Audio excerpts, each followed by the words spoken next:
આજે માણસ આવ્યો તો એને તમે ઓળખો છો? ના, હું નથી ઓળખતી. મને આ માણસ બહુ જ વિચિત્ર લાગ્યો. એ ખરેખર પેશન્ટ તરીકે બતાવવા આવ્યો હતો કે પછી કંઈ ઇન્ક્વાયરી કરવા આવ્યો હતો એ જ મને ના સમજાય. એનીવે, મારી એક હોમ વિઝિટ છે, એ પતાવીને પછી મારે સેમિનાર માટે જવાનું છે. કોઈ પણ પેશન્ટ આવે તો એને કહેજો કે ડૉક્ટર સાંજે મળશે. ઠીક છે. ને હા, તમને કંઈ પણ કામકાજ હોય તો મને કોલ કરજો. જો હું ફોન ના ઉપાડું તો એક મેસેજ ડ્રોપ કરી દેજો. ભલે.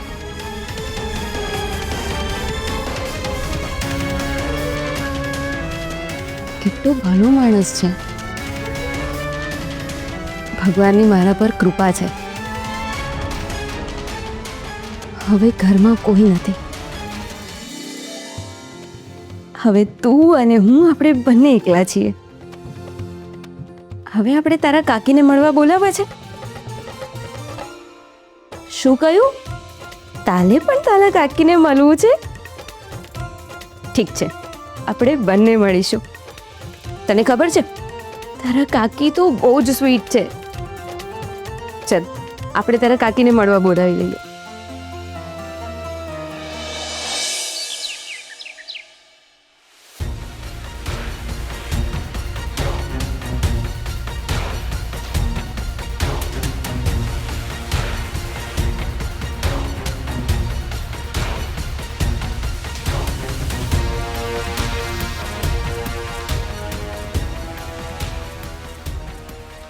અને સ્કૂલે જવાનું છે તો પછી વારે ઘડીએ મોબાઈલમાં શું ચેક કરે છે? હજી સુધી રાધાનો મેસેજ કેમ નથી આવ્યો? જો સ્કૂલનો ટાઈમ પતી જશે ને તો મારું બહાર નીકળવું મુશ્કેલ થઈ જશે. શું થયું ભાભી? તમે એટલે ટેન્શનમાં કેમ લાગો છો? ના રે, હું ક્યાં ટેન્શનમાં છું. હા તો શ્રેયાની સ્કૂલમાં જવાનું છે, મોડું ના થાય ને એટલે વારંવાર મોબાઈલમાં ટાઈમ જોઉં છું. અરે એવું કરવાની શું જરૂર છે? હું છું ને, તમે જાઓ, હું અહીંયા બધું જોઈ લઈશ. જવું તો મારે પણ છે, પણ રાધાનો મેસેજ આવ્યા વગર કેવી રીતે જવું?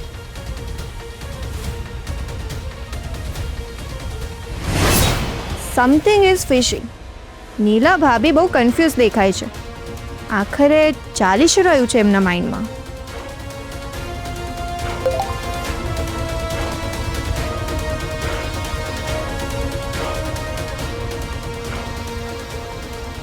ગુડ મોર્નિંગ ભાભી.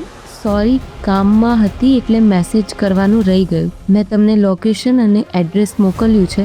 મારી પાસે 1-2 કલાક છે, એટલામાં તમે આવી શકતા હોય તો પ્લીઝ આવો.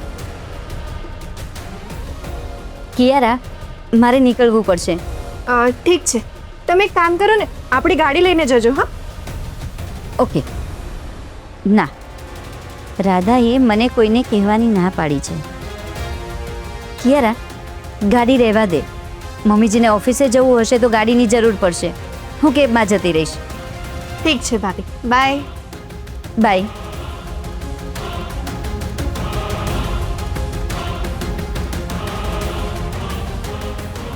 આ ભાભી પહેલાં ટેન્શનમાં હતા અને જ્યારે એમને મોબાઈલમાં મેસેજ વાંચ્યો ત્યારે એમનો આખો મૂડ જ ચેન્જ થઈ ગયો.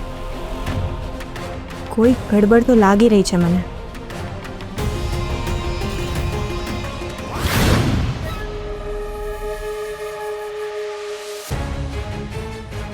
નહીં, મારા હાથમાં આવેલો કોડિયો પેલા ડૉક્ટરે છીનવ્યો હોય એ વાત માનવા હું તૈયાર જ નથી. કારણ કે આ કોઈ સામાન્ય માણસનું કામ નથી. મને લાગે છે ત્યાં સુધી આ કોઈ બીજા માણસે કરેલું હોવું જોઈએ. પણ જો એ આ ડૉક્ટર નથી તો પછી બીજું કોણ હશે? 3 ઓપ્શન છે મારી પાસે, જેમાંથી એક ઓપ્શન તો મેં ચેક કરી લીધું છે. બીજા 2 ઓપ્શનમાં આઈધર કાં તો હું કોઈ પોલીસવાળાને ફોડી લઉં, કાં તો પછી હું જે છોકરીઓને ઉપાડીને લાવ્યો હતો એમાંથી કોઈ એક છોકરીને ફરીથી મારે ઉપાડીને લાવવી પડશે. બરાબર છે? તો જ આ વાતનું સમાધાન નીકળશે. એક કામ કરું છું, આ લોકોની સામે જવા કરતા એમના જ મોડસ ઓપેરેન્ડીથી પેલા 2 રૂપિયાને શોધી કાઢું છું.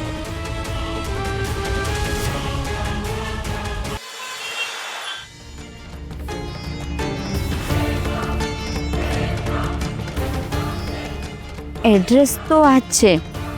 આ કોઈનું ઘર છે કે આશ્રમ? અને બહાર કોઈ સિક્યોરિટી વાળો પણ નથી. કોને પૂછું?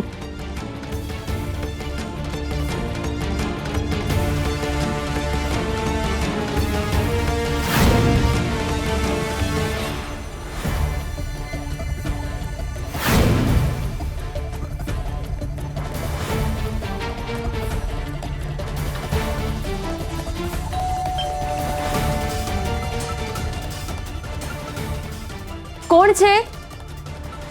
કોનું કામ છે? ડોક્ટર સાહેબ સાંજે મળશે. હું છું રાધા. નીલા ભાભી? હા,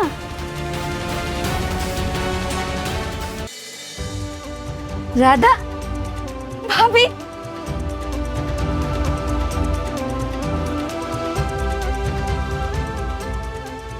રાધા, તું અમને છોડીને ક્યાં જતી રહી હતી રાધા? તું ઠીક તો છે ને? તને ખબર છે અમે લોકોએ તને કેટલી શોધી. ચલ હવે ઘરે ચલ. અને આ ઘર કોનું છે? તું અહીંયા કેવી રીતે પહોંચી? ચાલ મારી સાથે. ભાભી, હું તમને બધું કહું છું. પેલા અંદર આવો. આવો આવો ભાભી, તમે બેસો, હું પાણી લઈને આવું.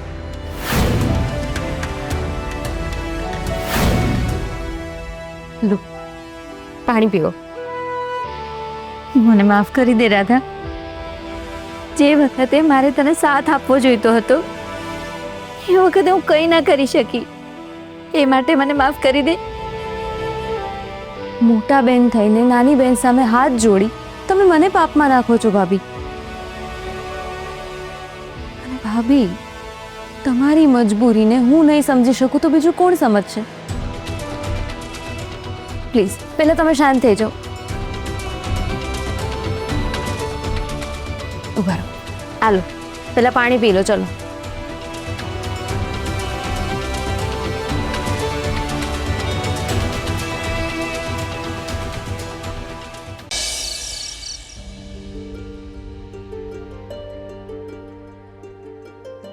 શું વાત છે નીલા? આજે તને પરવડતા આટલી વાર લાગી ગઈ? કહીશ તો પણ પ્રોબ્લેમ થશે અને નહીં કહું તો પણ પ્રોબ્લેમ થશે. શું કરું? જો હર્ષે મને આવી હાલતમાં જોઈ લીધી તો એને શંકા જશે અને મને સવાલો પર સવાલ પૂછ્યા કરશે.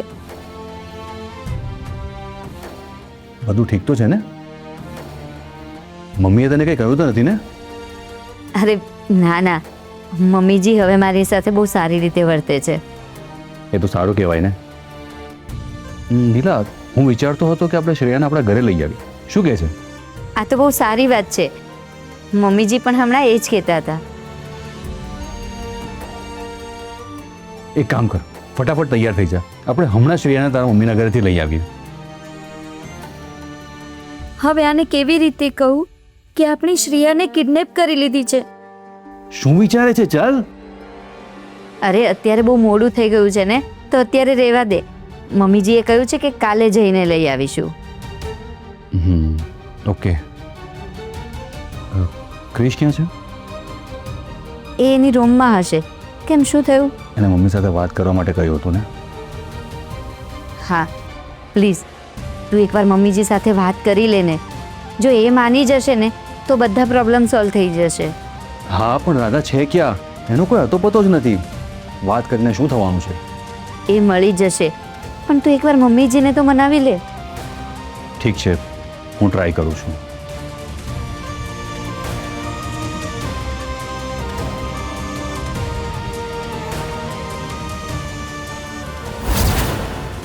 મારી શ્રેયા કેવી હાલતમાં હશે?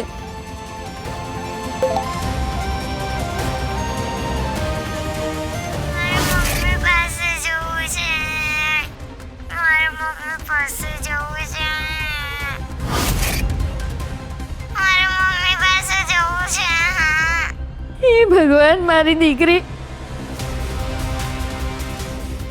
હવે હું મારી દીકરીને કેવી રીતે બચાવું? ભગવાન, તમે જ કોઈક રસ્તો બતાવો.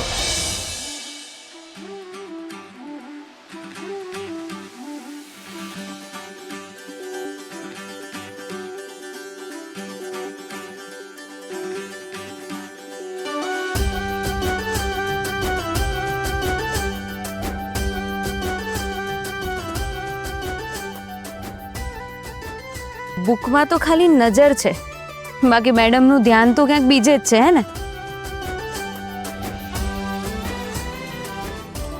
સાચું કહું, પ્લીઝ ખોટું નહીં વિચારતા, પણ હમણાં મારું ભણવામાં મન જ નથી લાગતું, એટલે હું ફોકસ જ નથી કરી શકતી. કેમ? મેં તમને પેલા છોકરાની વાત નહોતી કરી? જો શાંભવી, પ્લીઝ તું પણ ખોટું નહીં લગાડતી, પણ આવી રીતે કોઈ વ્યક્તિને એના બેકગ્રાઉન્ડને ઓળખ્યા વગર કંઈ પણ કરતા પહેલા 100 વાર વિચારવું જોઈએ.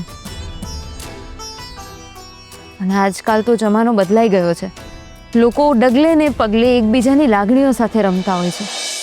Yes, you are right. મારી એક રિલેટિવ સાથે પણ આવું જ થયું હતું. એક છોકરાએ એને પ્રેમ જાળમાં ફસાવી અને એની સાથે વિશ્વાસઘાત કર્યો. આવા બધા કિસ્સાઓ સાંભળું છું ને, તો પ્રેમ પરથી તો વિશ્વાસ જ ઉડી ગયો છે.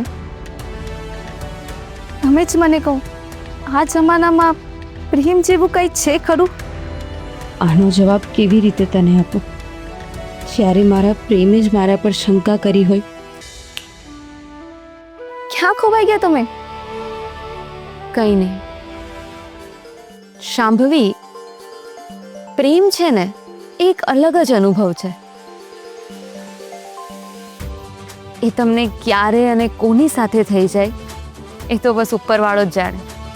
અને હા, પ્રેમ માટે પ્રયત્નો ના કરવાના હોય. અને બીજી વાત, જો તારા નસીબમાં કોઈ રાજકુમાર લખાયેલો હશે ને, તો એ તને ગમે ત્યારે અને ગમે ત્યાંથી મળી જશે. એટલે હવે આ બધા વિચારો કરવાનું છોડ અને તારી એક્ઝામ આવે છે ને, તો ભણવામાં ધ્યાન આપ. ઠીક છે? હા, તમારી વાત સાચી છે. હું પણ છું ને.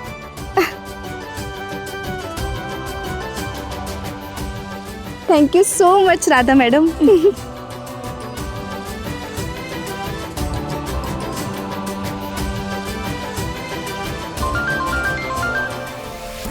ભાભીનો ફોન. હેલો ભાભી, હું ક્યારની તમારા ફોનની રાહ જોતી હતી. આટલી વાર કેમ લાગી? ત્યાં બધું ઠીક છે ને? ભાભી, શું થયું? તમે રડો છો કેમ? મને કહો તો, કેમ, શું થયું?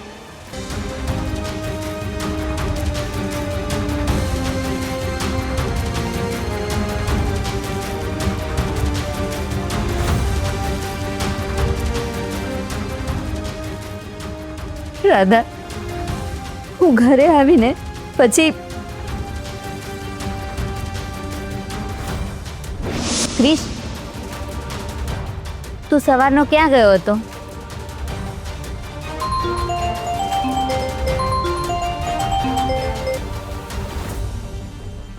હાલો, કોણ? એક મિનિટ.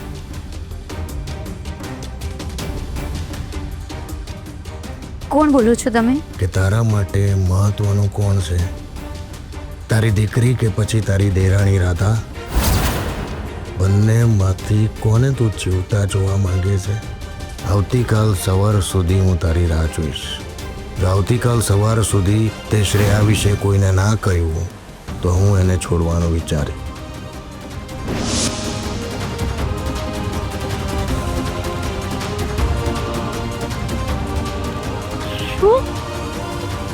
શ્રેયાને કોઈ કિડનેપ કરી લીધી?